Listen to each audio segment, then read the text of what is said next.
4장 48절로 51절 말씀입니다. 내가 곧 생명의 떡이니라. 너희 조상들은 광야에서 만나를 먹었어도 죽었거니와 이는 하늘에서 내려오는 떡이니 사람으로 하여금 먹고 죽지 아니하게 하는 것이니라. 나는 하늘에서 내려온 살아있는 떡이니 사람이 이 떡을 먹으면 영생하리라. 내가 줄 떡은 곧 세상의 생명을 위한 내 살이니라 하시니라. 아멘. 우리를 사랑하신 아버지 하나님께서 성도 여러분들의 모든 기도의 제목들을 꼭 기억하셔서 들으시고 응답하시는 열매로 풍성하게 삶의 자리에 채워주시기를 간절히 축복합니다. 이제 성탄절이 있는 주간을 맞이했습니다. 이미 한 해가 거의 다 기우로 간다는 생각을 갖습니다. 그 대신 새해에 찬란한 햇빛도 떠오르기를 이미 준비하고 또 시작하고 있을 것은 생각이 있어서 많은 위로와 새로운 힘을 얻게 됩니다. 성탄의 그 거룩함과 찬란한 광채가 우리와 온 누리에 가득하기를 간절히 축복합니다. 예수님은 예루살렘에 가까이에 있는 베들레헴에서 탄생하셨습니다. 근데 왜 하필이면 베들레헴에서 탄생하신 걸까? 그런 생각을 해보면 당연히 하나님께서 구약성에 보면 그렇게 예언하도록 하셔서 예언이 되어져 있습니다. 메시아는 베들레헴에서 탄생하시는 걸로 되어져 있습니다. 그러면 하나님께서는 왜 메시아가 탄생하실 것을 하필이면 베들레헴으로 정하셨을까? 그 이름의 의미가 남다르기 때문입니다. 그리고 그 이름에는 그분의 사명이 어떤 것인가 라고 하는 것을 깨우쳐주는 의미가 있습니다. 그래서 베들레헴에 아마 하나님께서 메시아를 탄생하게 하신 것이라고 하는 생각을 합니다. 베들레헴은 떡집이라는 뜻이 있고요. 혹은 빵집이라고 해도 그 번역이 무난합니다. 예수님은 떡집에 오신 하나님의 아들이십니다. 하나님의 아들이 사람 시켜서 떡 사오라고 떡집에 보낸 것이 아니라 하나님의 아들 자신이 친히 떡집으로 오셔서 육신으로 이 세상에 태어나신 겁니다. 예수님께서는 백성들에게 자신을 생명의 떡이라고 말씀하셨습니다. 그리고 이 떡을, 생명의 떡을 먹으면 영생할 것이라고 또 말씀을 하셨습니다. 떡에 많은 종류가 있지만 사람이 만드는 떡 중에 생명의 떡이라고 이름 지어진 떡은 없습니다. 구약 성경 시대에 보면 성소에 세 가지가 항상 이게 거의 놓여져 있습니다. 성소에 들어가 보면 성경을 볼 때 등대가 있습니다. 두 번째는 떡상이 있고 세 번째는 분향단이 있습니다. 이 세 가지가 꼭 구비되어져 있는데 등대는 이 세 가지는 전부 다 예수 그리스도를 상징합니다. 등대는 금초대에 빛이신 예수 그리스도를 나타내고요. 그래서 예수님은 요한복음 8장 12절에서 나는 세상의 빛이라 그렇게 말씀을 하셨습니다. 등대에 쓰이는 기름은 올리브유로 되어져 있는데 올리브에서 찌어낸 겁니다. 근데 순결한 기름만 씁니다. 왜냐하면 그래야 끓임이 좀 적고 그리고 오래 가고 이제 그렇게 되죠. 그리스도라고 하는 말의 뜻은 기름 부음을 받은 자라고 하는 뜻. 기름을 부음을 받아서 세상에 빛으로 오신 분이 예수 그리스도라는 거죠. 분향단이라고 하는 것은 향불과 향연기가 끊임없이 피어 올라가는 그런 것입니다. 분향단에서의 분향은 성경에 보면 성도들의 기도를 의미합니다. 요한계시록 5장 8절에서 다 같이 읽어보겠습니다. 그 두루마리를 취하심에 네 생물과 24장로들이 그 어린 양 앞에 엎드려 각각 검은 고와 향이 가득한 금 대접을 가졌으니 이 향은 성도의 기도들이라. 아멘. 이 향은 성도의 기도들이다. 분향단에서는 계속 성도들의 기도가 예수님이 이 땅에 얼마나 많은 기도를 하셨습니까? 끊임없이 십자가 위에서도 기도하신 분이 예수 그리스도입니다. 그러나 이런 세 가지 중에서 우리가 성탄절을 앞두고 묵상하고자 하는 부분은 생명의 떡으로 오신 예수님, 떡상에 대한 이야기입니다. 성소에 있는 떡상에는 12개의 떡이 놓이는데 6개씩 아래 6개씩 놓이게 그 떡을 진설병이라고 구약 성서에 나타나 있습니다. 또는 무교병이라고도 합니다. 누룩을 넣지 발효시키지 않은 그런 반죽된 밀가루로 만든 것이기 때문에 그렇습니다. 이 떡은 항상 그 떡상에게 만든. 일반 가정에서는 무교병을 어떤 절기 때에는 무교병을 먹지만 그 이외에는 무교병을 먹지 않죠. 다 발효시킨 것으로 떡을 맛있게 만들었는데 이거는 그렇지 않습니다.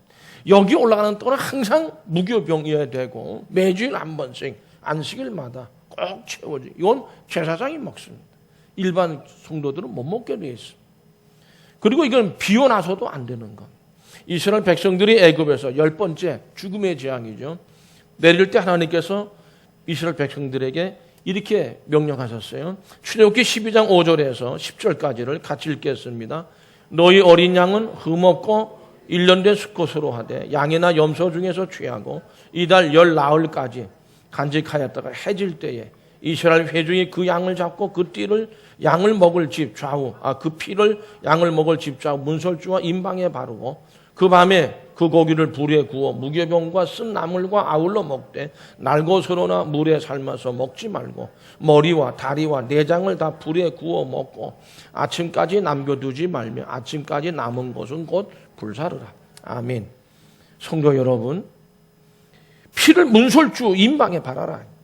누룩이 들어가지 않은 무교병을 만들어 먹으라. 두 가지를 명령하셨는데 이 어린 양의 피와 무교병은 곧 예수 그리스도를 상징하는 겁니다. 예수님께서 제들과 함께 최후의 만찬 나누실 때에 감사기도 하셨어요. 그리고 떡을 떼서 주셨습니다. 받아 먹어라. 따라다시에 받아 먹어라. 받아 먹어야 됩니다. 너희들. 이는 너희를 위하여 내어준 나의 몸이니 떡을 먹을 때마다 나를 기억하라 그랬어요. 또 잔을 드시고 식후에 기도하시고 제자들에게 이 잔을 마시라. 이는 죄사함을 얻게 하려고 많은 사람이 흘린 내 언약의 피니 이를 행할 때마다 나를 기념하라. 그렇게 말씀하셨습니다. 그렇습니다. 예수님은 준비된 예비된 떡이고 예비된 생명의 떡이었습니다. 예수님은 그러므로 성도들에게 제자들에게 어떻게 피로 살로 뜯어 먹히기 위해서 오신 분이 예수 그리스도다. 그게 떡으로 잔으로 상징돼서 말씀하신 겁니다. 먹혀서 결과는 사람들에게 새 생명을 주시는 것. 그건 우리는 영생이라고 합니다. 예수님은 그런 의미의 생명의 떡이시라고 오늘 말씀에서 말씀하고 있습니다. 떡을 만들기 위해서 어떤 과정을 거치고 나올까요? 레위기서 24장 5절에서 8절 말씀을 다 같이 함께 읽겠습니다. 너는 고운 가루를 가져다가 떡 12개를 굽되 각 덩이를 10분의 2 에바로 하여 여호와 앞 순결한 상 위에 두 줄로 한 줄에 6씩 진설하고 너는 또 정결한 유향을 그 각 줄 위에 두어 기념물로 여호와께 화제를 삼을 것이며 안식일마다 이 떡을 여호와 앞에 항상 진설할지니 이는 이스라엘 자손을 위한 것이요 영원한 언약이니라. 아멘. 영원한 언약이라고 말씀을 하십니다. 성소에 두는 떡을 만들려면 고운 가루를 가져다가 그랬어요. 고운 가루 중에서도요 아주 고운 가루. 고운 가루로 만들라고 말씀하고 있습니다. 고운 가루는 어떻게 해요? 곡식 껍질을 벗겨내고 그 다음에 그 알맹이를 어떻게 해요? 갈아서 한 번만 갈아요. 두 번, 세 번, 네 번 갈고 형체가 곡식의 나달에 형체가 완전히 없어져야 돼. 그러니까 이 과거의 형체는 다 없어져야 돼. 예수 믿기 이전에 그건 다 사라져야 된다. 결국 그렇기 때문에 그런 상태를 이건 십자가에 달리신 예수님을 상징합니다. 그렇게 고운 가루로 이루어진 영광이 뭡니까? 부활의 영광인 줄로 믿으시면 아멘. 성도들 가운데 근데 곡물 그대로 있는 사람도 있고 믿는다고 하면서도 부서지긴 했지만 아직은 거친 모습을 가진 사람도 있고 또 때로는 아주 정말 감동이 넘치도록 고운 가루로 만들어진 성도들도 있다. 고운 가루 같은 성도들. 이게 뭐 예수 믿으면서도 껍질을 하여튼 채 못 뽑아가지고 아주 모든 게 다 참 거칩니다. 하나님께서는 성도들이 완전히 부서져서 고운 가루 같은 모습을 지닌 신앙의 사람들이 되기를 원하시는 줄로 믿습니다. 우리 분명히 기억해야 됩니다. 곡식이 그건 어떤 뭐 쌀알이 됐든 무슨 알이 됐든지 간에 고운 가루가 되기 위해서는요. 아까도 잠깐 말씀드렸죠. 어떻게 해요? 우리 좀 맷돌도 옛날에 콩 많이 갈아봤는데 하여간에 돌에 들어가가지고 못생긴 돌에 밑에 들어가서 그냥 어떻게 돼요? 부서지고 짓밟히고 또 깨지고 또 깨지고 또 깨지고 그냥 요즘 말로 하면 초전에 박살이 나버리고 아주 그냥 진짜 그건 뭐 보통 아마 보통 고통이 아닐 겁니다. 찍히고 터지고 말이죠. 이렇게 그렇게 하면서 고운 가루가 되어져 가는 거죠. 예수님께서 십자가의 고난을 받으실 때도 신문 받으시고 끌려가시고 말이죠. 게스몬의 동산에서부터 빌라도 법정으로 해서 가야바 대장 집을 그리고 두들겨 맞고 말이죠. 뭐 이게 전부 그런 과정으로 십자가의 고난은 예수님이 그냥 철저하게 고운 가루가 되기 위해서 깨지고 찢어지고 말이죠. 부서지고 그런 과정이었다고 저는 생각을 합니다. 성도 여러분, 물건은요 어때요? 수억 원짜리 골동품을 하더라도 깨지면 어떻게 됩니까? 버려요. 가치가 완전히 상실되어지는 겁니다. 수억 원짜리 골동품 뭐 아쉬워해도 소용없어. 깨지면 그만해요. 그러나 깨지면 깨질수록 그 가치를 아주 빛나게 하는 것이 있습니다. 성도들입니다. 성도들의 믿음입니다. 하나님은 고운 가루가 된 사람들을 귀하게 여기시고 하나님의 뜻을 이루는 도구로 사용하시는 줄로 믿습니다. 길바닥 같은 땅이나 돌자박 같은 흙에서는 싹이 잘 나지 않고 싹이 나도 잘 자라지 못하고 꽃을 피우기도 힘들고 더더군다나 열매를 기대하기가 어렵습니다. 하나님의 미리 땅속에 들어가서 썩는다. 죽지 않으면 이 표현은 뭡니까? 딱딱한 껍질이 찢어지고 부서지고 해야 거기서 싹이 나온다는 뜻이 아니겠습니까? 그래야 새 생명이 싹트고 많은 열매를 맺을 수 있습니다. 그러므로 많은 생명을 살리고 많은 열매를 우리가 원한다고 한다고 하면 더 많이 깨어져야 합니다. 찢어지고 부서져야 되는데 어디까지? 아주 고운 가루까지. 그렇게 돼요.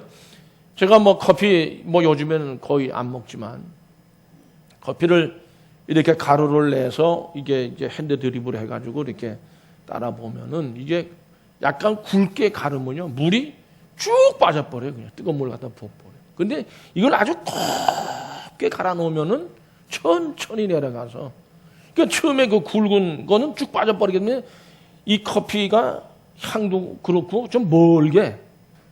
근데 이게 아주 곱게 갈아서 내려놓으면요 진짜 커피 향내가 나고 아주 그 맛도 제대로 된 맛이 난다 그 말이죠. 그러므로 성경에도 귀하게 쓰임받은 믿음의 신앙의 위인들은 모두가 이모저모로 정말 감당하기 어려운 스스로도 죄도 범하고 잘못도 하고 연단을 제대로 받아서 통과를 한 사람들입니다. 고운 가루가 됐을 때 정말 위대한 신앙인들이 되어주셨던 것이죠. 예수님 십자가에 고난받으시고 죽으신 후에 부활의 영광을 얻으셨습니다. 죽을 때 부서지고 깨지고 아주 척척이 찢어질 때 새 생명의 역사가 나타납니다. 완전히 깨지고 완전히 부서지고 완전히 죽을 때 하나님의 복된 나라에 들어갈 수 있습니다. 이 상태로는 못 들어갑니다. 완전히 부활의 몸으로 새 생명으로 거듭나기 전에는 천국에 들어갈 수 없습니다. 레위기서 2장 4절 말씀을 같이 함께 읽겠습니다. 네가 화덕에 구운 것으로 소재의 예물을 드리려거든 고운 가루에 기름을 섞어 만든 무교병이나 기름을 바른 무교 전병을 드릴 것이요. 아멘. 네가 화덕에 구운 것을 그걸 그렇게 해서 반죽을 해가지고 그 고운 가루를 가지고 화덕에다가 구워라. 화덕 뜨거운 불 위에다 얹어놓고 잘 구워라. 이제 이렇게 말씀을 하셨습니다. 하나님께 드릴 소재의 제사를 드릴 때 고운 가루에 기름을 섞어 만든 무교병을 화덕 뜨거운 불 위에 그래서 뭘 어떻게 비유를 해야 될지 꼬치 구이 뭐 굽는 뭐 그런 거 아니면 불고기 판 놓고 불고기 구울 때 밑에 숯불 그런 데다가 이게 석쇠를 놓고 굽는 철저히 완전하게 깨지고 부서지고 이게 고운 가루가 되는데 또 어디 불 속에 집어 들어가야 된다.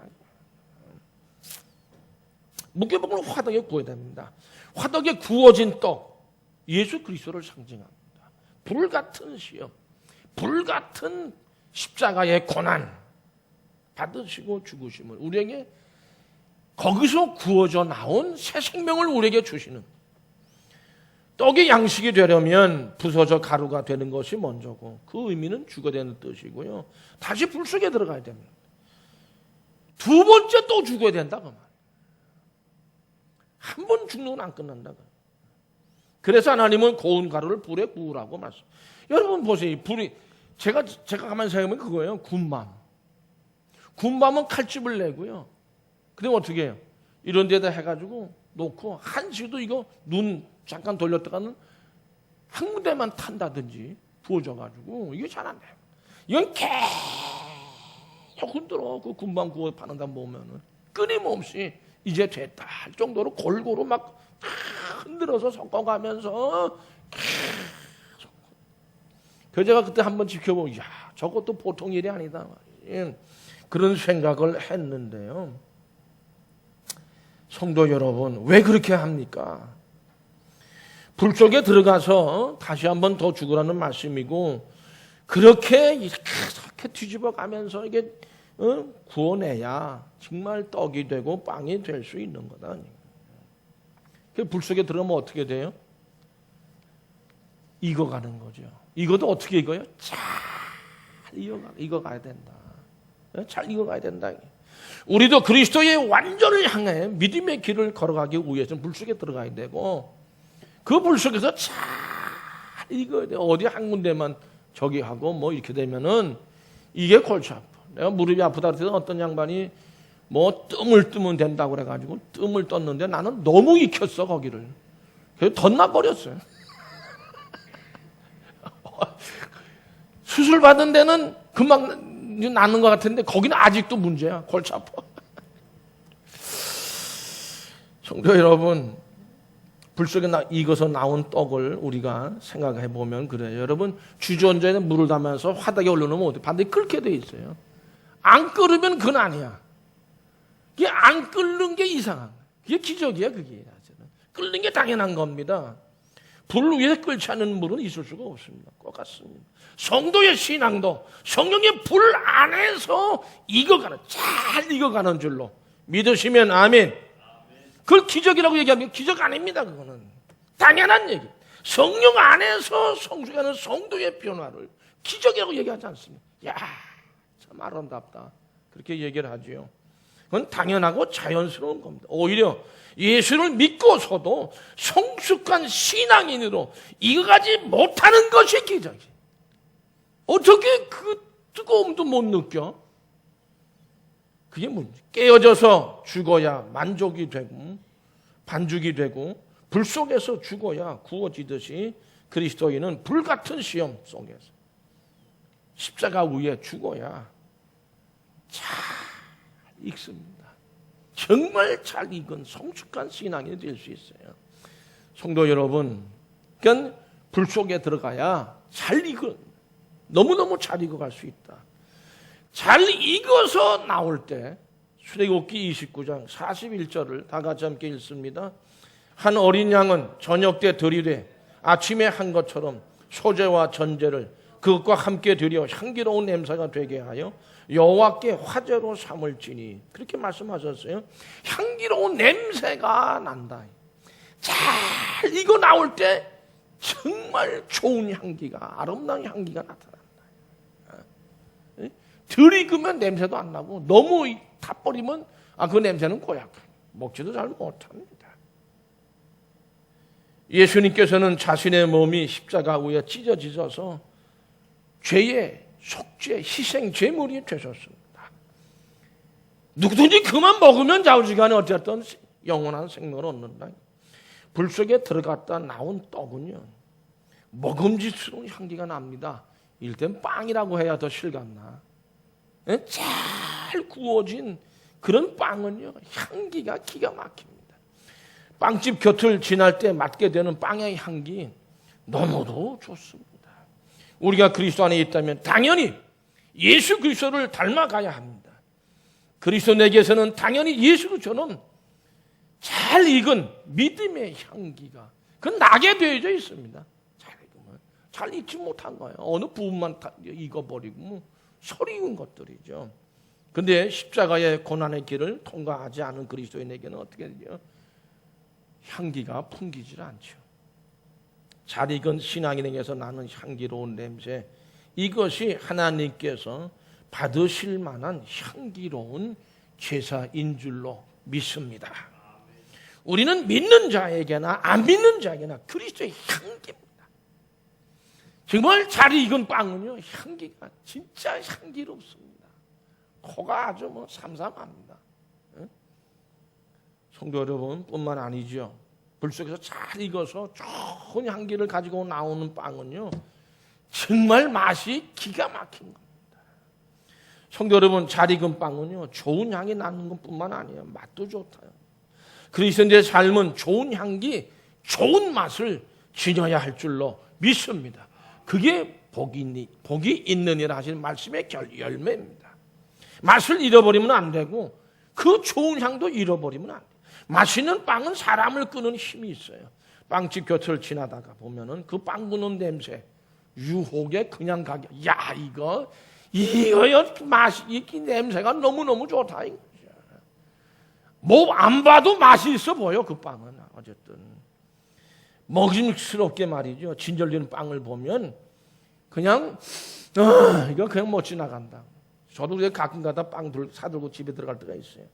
그리스도인들의 삶이 막전엔 요즘은 무슨 빵이 좋아? 찐빵, 호빵, 뭐 그런 거. 이게 따끈따끈한 잘 간 나온 찐빵, 좋은 사람들을 끄는 뭐가 있어요? 향기로운 신앙이 있어요. 우리 모든 성도들이 정말 이러한 사람들을 끌어당기는 향기로운 신앙이 풍성했으면 참 좋겠습니다.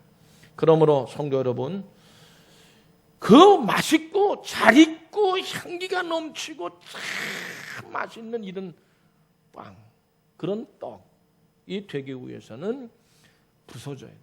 완전히 다 부서져요.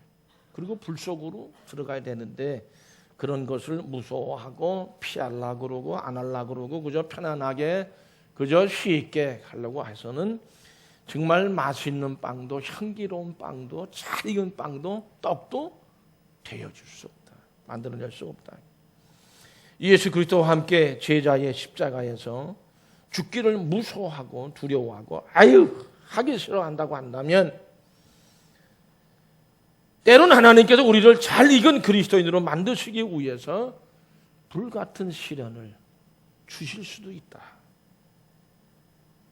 불같은 시련과 연단이 올 때에 하나님께서 나를 더 성숙한 정말 맛있는 떡으로 빵으로 만드시길 나한테 이런 거를 주시는구나. 우리가 묵상할 때 은혜가 넘치게 될 줄로 믿습니다.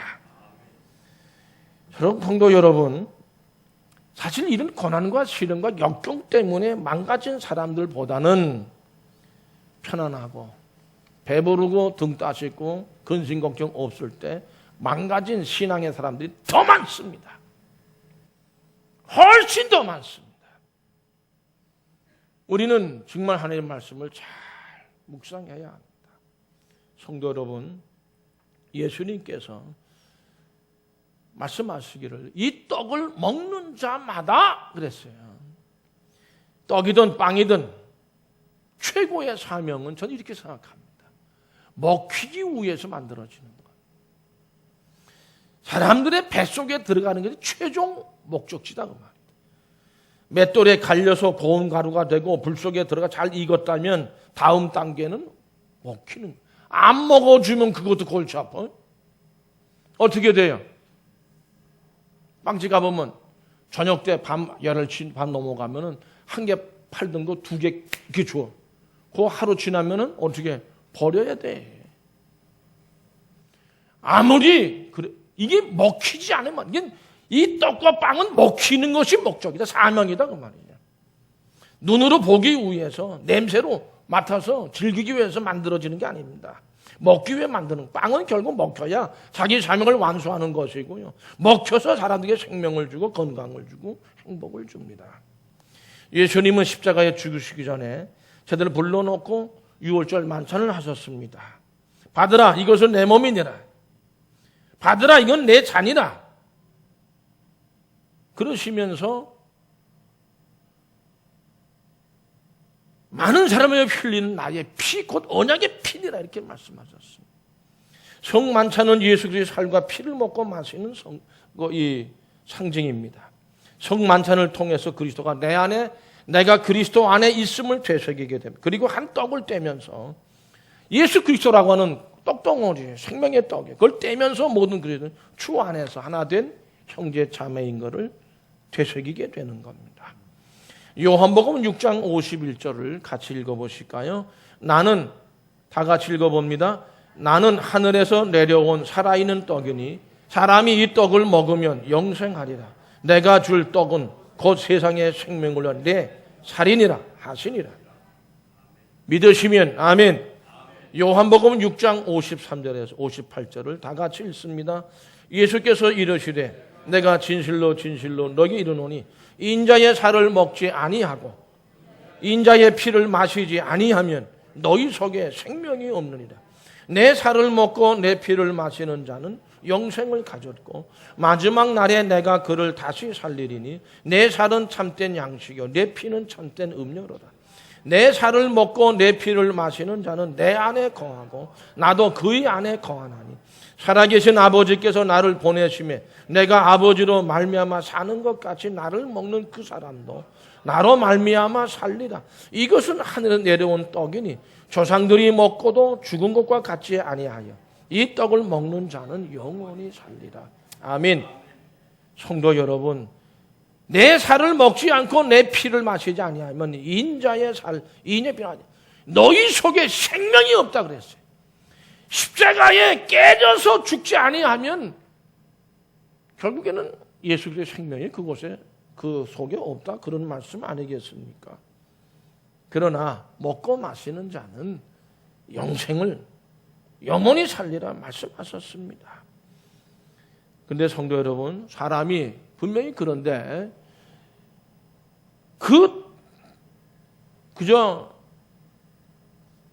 밥만 먹고 살게 되면 어떻게 됩니까? 그냥 정말 영원히 살 수 있는 그런 생명의 양식을 먹질 않고 밥만 먹으면 어떻게 돼? 이런 표현이 되면 미안하지만 똥만 싸.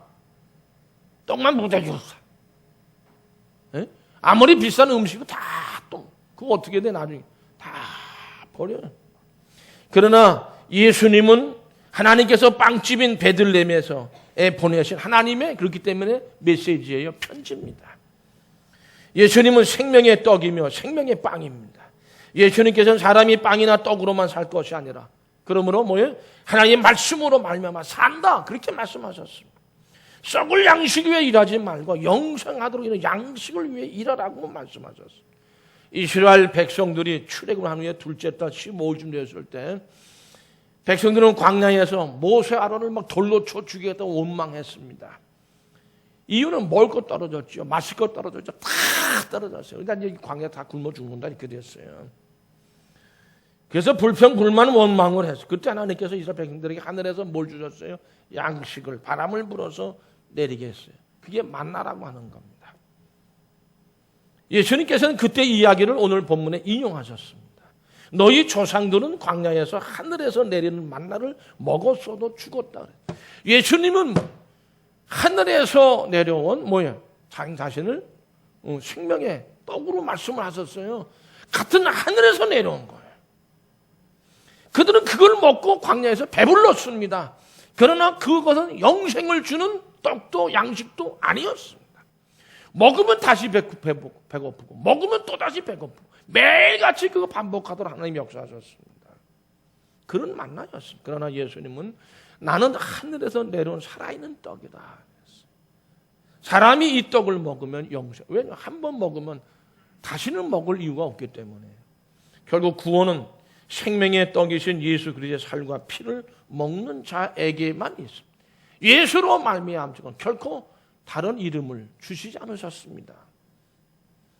예수님은 떡집인 베들레헴에 오셔서 세상에 생명을 준 떡으로 주신 그 사명을 완전히 다 당신 자신은 먹히시기를 원하십니다. 나를 먹어 치워서 영생을 얻어라 이렇게 말씀하신 겁니다. 떡집에 오신 예수님, 빵집에 오신 예수님, 내 안에 생명의 떡집으로 오신 예수님을 찬양하며 정말 무릎 꿇고 기뻐하며 경배하는 성탄절이 되시기를 간절히 축복합니다. 기도하시겠습니다.